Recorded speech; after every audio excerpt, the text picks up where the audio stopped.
नमस्कार फ्रेंड्स शुभ सकाळ आज हूँ 29 मार्च रविवार सकाळ 22टी गुरुत्वपूर्ण खबर उपर नजर पकईबा फ्रेंड्स ता पूर्व वीडियोटे लाइक करूँ जदि चैनल को नुआ कर चैनल को सब्सक्राइब करेंगे और पाखर बेल आइकन क्लिक करने फ्रेंड्स वीडियो को समस्त को अनुरोध शेष पर्यंत देखते वीडियो प्रत्येक इनफॉरमेशन गुरुत्वपूर्ण यही वीडियो आम आपको एजुकेशनल वीडियो इनफॉरमेशन सहित अन्य देश विदेशर समस्त खबर प्रोवाइड करूँ तो समस्त अनुरोध वीडियो को समस्त शेष पर्यंत ही देखिए। प्रथम खबर राज्य उच्च शिक्षा विभाग अधीन विश्वविद्यालय और महाविद्यालय स्नातकोत्तर पीजी नामलेखा आसंता मे 5 रु आरंभ होब एकक पीजी प्रवेशिका परीक्षा। यह 18 पर्यंत चलो एने उच्च शिक्षा विभाग पक्षर प्रकाश पाई। 2026-27 शिक्षा वर्ष में स्नातकोत्तर पाठ्यक्रम 31,915 आसन निमंते 58,708 जन छात्र छात्री प्रवेशिका परीक्षा पर आवेदन करछंती। सेमानक मध्यरु 55,299 देय पैठ करछंती। आवेदनकारी एप्रिल 30 रु निजर प्रवेश पत्र एडमिट कार्ड पाई परिबे।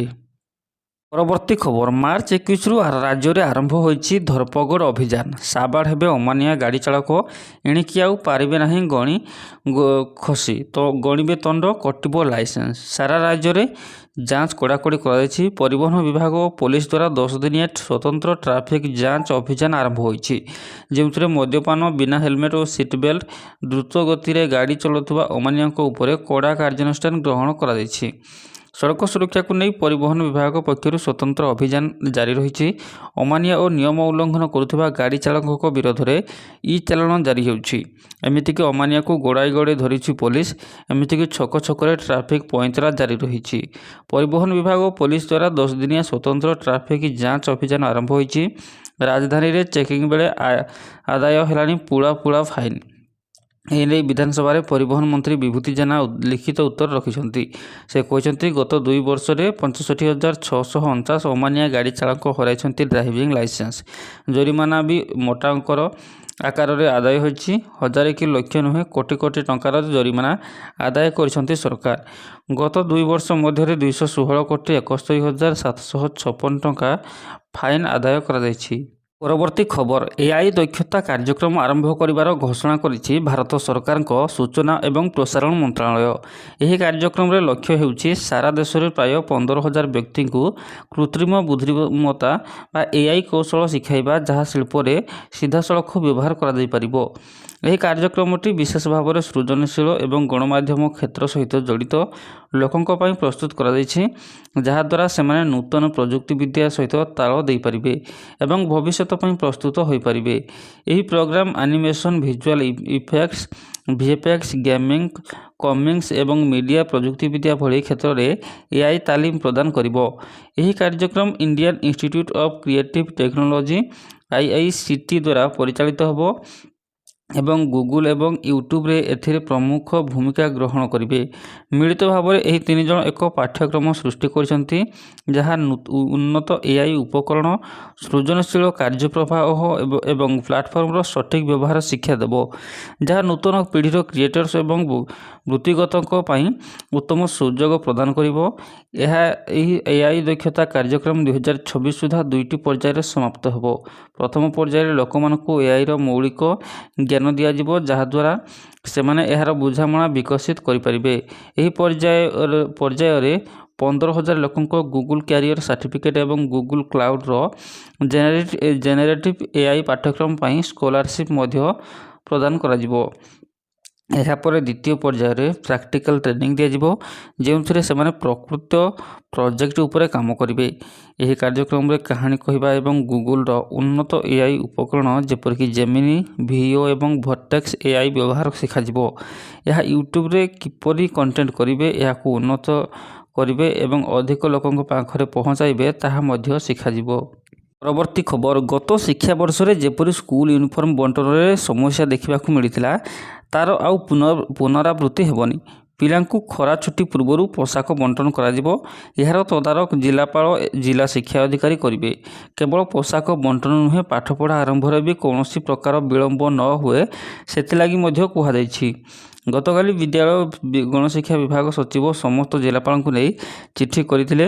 ତେବେ ଏହି ନିର୍ଦ୍ଦେଶନାମାକୁ କଡ଼ାକଡ଼ି ପାଳନ ନ କଲେ କାର୍ଯ୍ୟାନୁଷ୍ଠାନ ନିଆଯିବ ବୋଲି ବିଭାଗୀୟ ମନ୍ତ୍ରୀ ନିତ୍ୟାନନ୍ଦ ଗୌଡ଼ କହିଛନ୍ତି। ମନ୍ତ୍ରୀ ଶ୍ରୀ ଗୌଡ଼ କହିଛନ୍ତି, ସ୍କୁଲ ଛାତ୍ରଛାତ୍ରୀଙ୍କୁ ଯେପରି ଧାର୍ଯ୍ୟ ସମୟରେ ପୋଷାକ ବଣ୍ଟନ ହେବ ତାକୁ ନେଇ ଆଗୁଆ ପଦକ୍ଷେପ ନିଆଯାଇଛି। ଗୁଣାତ୍ମକ ମାନର କପଡ଼ାରେ ସିଲେଇ କରି ପୋଷାକ ବଣ୍ଟନ କରାଯିବ। ଖରା ଛୁଟି ପୂର୍ବରୁ ପୋଷାକ ବଣ୍ଟନ ସୁନିଶ୍ଚିତ କରାଯିବ। ପୋଷାକ ବଣ୍ଟନ ପାଇଁ ଆଗୁଆ ଯୋଜନା ପ୍ରସ୍ତୁତ କରିବାକୁ ନିର୍ଦ୍ଦେଶ ଦିଆଯାଇଛି। ଏହି ସମୟ ମଧ୍ୟରେ ଛାତ୍ରଛାତ୍ରୀଙ୍କ ପାଇଁ ପୋଷାକ ପରିମାଣ, ମାପ ଏସବୁ ସଂଗ୍ରହ କରାଯିବ। ଏଜେନ୍ସି ଚୟନ କରାଯିବ। ପୋଷାକ ସିଲେଇ ହେବ, ଏହାକୁ ବଣ୍ଟନ ହେବ। ଯେପରି କୌଣସି ଜଣେ ବି ପିଲା ପୋଷାକ ବଣ୍ଟନରୁ ବଞ୍ଚିତ ନ ହୁଅନ୍ତୁ, ସେଥିପ୍ରତି ଧ୍ୟାନ ଦେବାକୁ କୁହାଯାଇଛି। ପୋଷାକ କପଡ଼ାର ମାନ ଓ ସିଲେଇର ଯେପରି କୌଣସି ପ୍ରକାର ତ୍ରୁଟି ନ ଦେଖାଯାଏ, ସେଥିଲାଗି ମଧ୍ୟ କୁହାଯାଇଛି। ଏହାକୁ ଖୋଦ୍ ଶିକ୍ଷା ଅଧିକାରୀ ଓ ଜିଲ୍ଲାପାଳ ତଦାରଖ କରିବାକୁ ନିର୍ଦ୍ଦେଶ ହୋଇଛି। ପୋଷାକ ବଣ୍ଟନ ପାଇଁ ସବୁଦିନ ଏହାର ସମୀକ୍ଷା ବୈଠକ କରି ତଥ୍ୟ ସଂଗ୍ରହ କରାଯିବ। ଯଦି କୌଣସି ସ୍ଥାନରେ ପୋଷାକ ପହଞ୍ଚିବାରେ ବିଳମ୍ବ ହେଉଛି କିମ୍ବା ଖରାପ ମାନର ପୋଷାକ ବଣ୍ଟନ ହୋଇଛି, ସେହି ସମସ୍ୟାର ସମାଧାନ ସହ କାର୍ଯ୍ୟାନୁଷ୍ଠାନ ନେବାକୁ କୁହାଯାଇଛି। ଓସିପା ଓ ଗଣଶିକ୍ଷା ବିଭାଗକୁ ପ୍ରତି 14 ଦିନରେ ରିପୋର୍ଟ ପ୍ରଦାନ କରାଯିବ। ଏନେଇ ବିଭାଗ ପକ୍ଷରୁ ଜାରି ହୋଇଥିବା ନିର୍ଦ୍ଦେଶନାମାକୁ କାର୍ଯ୍ୟକାରୀ କରିବାକୁ କୁହାଯାଇଛି। ସୂଚନାଯୋଗ୍ୟ, ଗତ ଶିକ୍ଷାବର୍ଷ 2025-26ରେ ପୋଷାକ ବଣ୍ଟନ କାର୍ଯ୍ୟକ୍ରମରେ ବିଳମ୍ବ ହୋଇଥିଲା। ଶିକ୍ଷାବର୍ଷ ଶେଷ ଯାଏଁ ଅନେକ ସ୍କୁଲରେ ପୋଷାକ ବଣ୍ଟନ ହୋଇପାରିନଥିଲା। ତେଣୁ ଏହାର ପୁନରାବୃତ୍ତି ନ ହେବା ପାଇଁ ବିଭାଗ ପକ୍ଷରୁ ଏପରି ପଦକ୍ଷେପ ନିଆଯାଇଛି। ପରବର୍ତ୍ତୀ ଖବର, ଏପ୍ରିଲ 1ରୁ ଡିଜିଟାଲ ପେମେଣ୍ଟ ପଦ୍ଧତିରେ ପରିବର୍ତ୍ତନ ଆସିବ। ଏଥିପାଇଁ ଭାରତୀୟ ରିଜର୍ଭ ବ୍ୟାଙ୍କ ଆରବିଆଇ ପ୍ରସ୍ତୁତ କରିଛି। ନୂତନ ନିୟମ ଅନୁଯାୟୀ ୟୁପିଆଇ, ନେଟ୍ ବ୍ୟାଙ୍କିଂ କିମ୍ବା ମୋବାଇଲ ୱାଲେଟ୍ ମାଧ୍ୟମରେ କାରବାର କରିବା ସମୟରେ ଆଉ ଗୋଟିଏ ପିନ୍ କିମ୍ବା ପାସୱାର୍ଡ଼ ଯଥେଷ୍ଟ ହେବ ନାହିଁ। ପ୍ରତ୍ୟେକ ପେମେଣ୍ଟ ପାଇଁ 2 କାରକ ପ୍ରମାଣୀକରଣକୁ ବାଧ୍ୟତାମୂଳକ କରାଯାଇଛି। ଏହି ବ୍ୟବସ୍ଥା କାର୍ଯ୍ୟକାରୀ ହେବା ସହିତ ଅନଲାଇନ୍ କାରବାର ପୂର୍ବ ଅପେକ୍ଷା ଅଧିକ ସୁରକ୍ଷିତ ଏବଂ ନିର୍ଭରଯୋଗ୍ୟ ହୋଇଯିବ। ଏହା ସହିତ ଏହି ଅନଲାଇନ୍ ଠକେଇର ଘଟଣାଗୁଡ଼ିକୁ ରୋକିବାରେ ସାହାଯ୍ୟ କରିବ। ଆସନ୍ତୁ ଜାଣିବା ଏହି ପରିବର୍ତ୍ତନ କିପରି କାମ କରିବ। ଏପର୍ଯ୍ୟନ୍ତ ଅଧିକାଂଶ ଲୋକ ବାରମ୍ବାର ସମାନ ପିନ୍ ବ୍ୟବହାର କରୁଥିଲେ, ଯାହା ହ୍ୟାକର୍ସଙ୍କ ପାଇଁ ଟ୍ରାକ୍ କରିବା ସହଜ କରିଥିଲା। କିନ୍ତୁ ନୂତନ ନିୟମ ପ୍ରଚଳନ ପରେ ବ୍ୟାଙ୍କ ଏବଂ ଫିନ୍ଟେକ୍ କମ୍ପାନୀଗୁଡ଼ିକୁ ଏବେ 2ଟି ସ୍ତରରେ ସୁରକ୍ଷା ଯୋଗାଇବାକୁ ପଡ଼ିବ। ଏଥିରେ ଏକ ଗତିଶୀଳ ବିକଳ୍ପ ରହିବ, ଯାହା ପ୍ରତ୍ୟେକ ଥର ପରିବର୍ତ୍ତନ ହୁଏ। ସରଳ ଭାଷାରେ କହିବାକୁ ଗଲେ, ପ୍ରତ୍ୟେକ କାରବାର ପାଇଁ ଏକ ନୂତନ କୋଡ୍ ଏବଂ ଏକ ଓଟିପି ପରି ଜେନେରେଟ୍ ହେବ।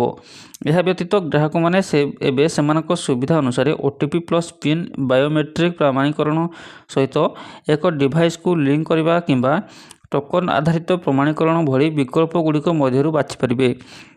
ଏହା ପୂର୍ବ ଅପେକ୍ଷା ଅନଲାଇନ୍ ପେମେଣ୍ଟକୁ ଆହୁରି ସୁରକ୍ଷିତ କରିବ। ଏହି ନୂତନ ବ୍ୟବସ୍ଥା ଦ୍ୱାରା ସାଧାରଣ ଜନତା ସିଧାସଳଖ ଉପକୃତ ହେବେ।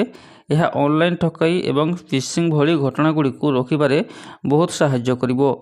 ଯଦିଓ ଆପଣଙ୍କ ପାସୱାର୍ଡ଼ ଭୁଲ ଲୋକଙ୍କ ହାତରେ ପଡ଼ିଯାଏ, ତଥାପି ବିରୋଧୀଙ୍କ ଫିଙ୍ଗରପ୍ରିଣ୍ଟ ସ୍କାନ୍ କିମ୍ବା ପ୍ରତ୍ୟେକ କାରବାର ପାଇଁ ଜେନେରେଟ୍ ହୋଇଥିବା ୱାନ୍ ଟାଇମ୍ ପାସୱାର୍ଡ଼ ଓଟିପି ବିନା ଟଙ୍କା ଉଠାଇ ପାରିବେ ନାହିଁ।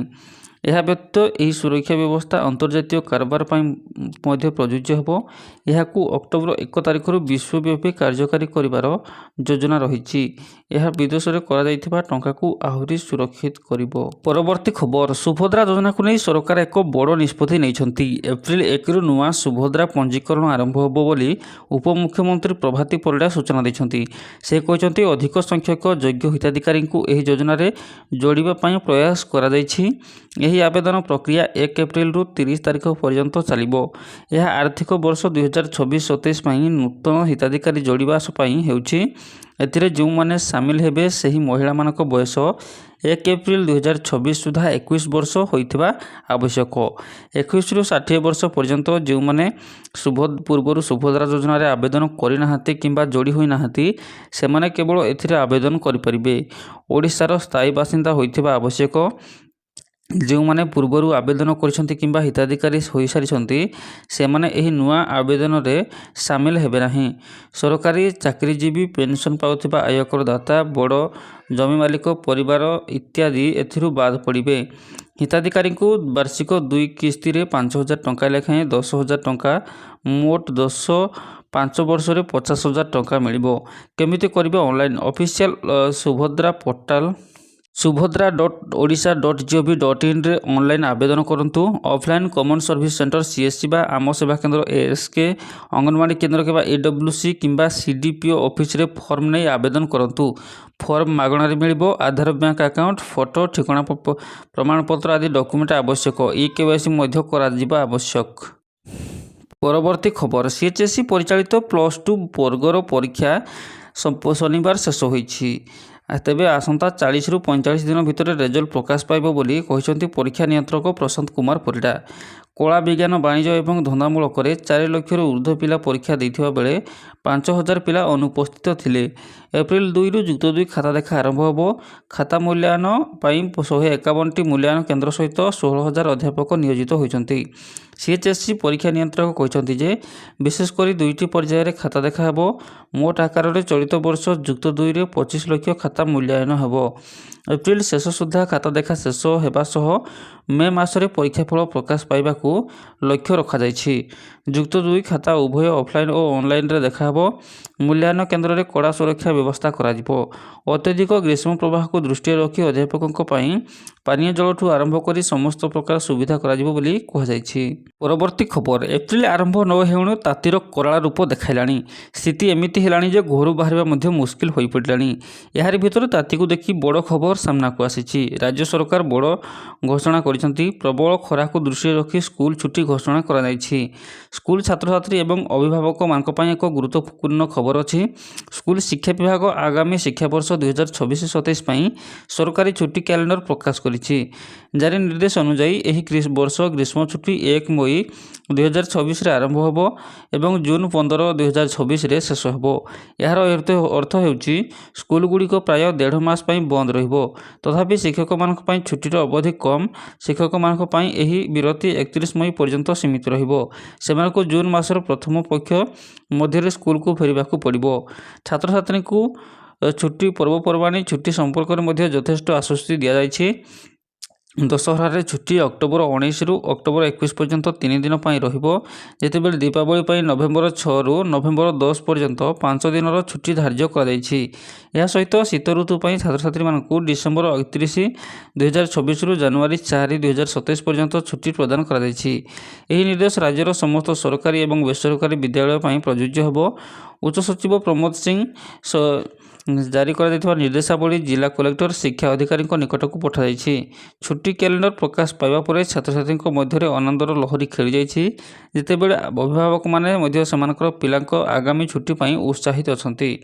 ଆଗାମୀ ଶିକ୍ଷାବର୍ଷ ଅଧୀନରେ ପ୍ରସ୍ତୁତି ସମ୍ପର୍କରେ ଶିକ୍ଷାମନ୍ତ୍ରୀ ରାଓ ପ୍ରଦୀପ ପ୍ରତାପ ସିଂ ଘୋଷଣା କରିଛନ୍ତି ଯେ ରାଜ୍ୟ ସରକାର ଏପ୍ରିଲ 1ରୁ ପ୍ରବେଶ ଉତ୍ସବ ଅଭିଯାନ ଆରମ୍ଭ କରିବେ। ଏହି ଅଭିଯାନର ଉଦ୍ଦେଶ୍ୟ ହେଉଛି ସର୍ବାଧିକ ସଂଖ୍ୟକ ପିଲାଙ୍କୁ ସ୍କୁଲରେ ନାମ ଲେଖା ଏବଂ ଡ୍ରପ୍ ଆଉଟ୍ ହାର ହ୍ରାସ କରିବା। ଏହି ପଦକ୍ଷେପକୁ ସହଜ କରିବା ପାଇଁ ପ୍ରବେଶ ପ୍ରକ୍ରିୟାକୁ ସରଳ କରାଯାଇଛି। ସରକାର ନିଶ୍ଚିତ କରିବାକୁ ଲକ୍ଷ୍ୟ ରଖିଛନ୍ତି ଯେ ଏପ୍ରିଲ ପ୍ରଥମ ସପ୍ତାହ ସୁଦ୍ଧା ପ୍ରତ୍ୟେକ ଛାତ୍ରଛାତ୍ରୀଙ୍କ ପାଇଁ ପାଠ୍ୟପୁସ୍ତକ, ପାଠ୍ୟକ୍ରମ ଏବଂ ସମସ୍ତ ଆବଶ୍ୟକ ଶିକ୍ଷା ସାମଗ୍ରୀ ଉପଲବ୍ଧ ହେବ।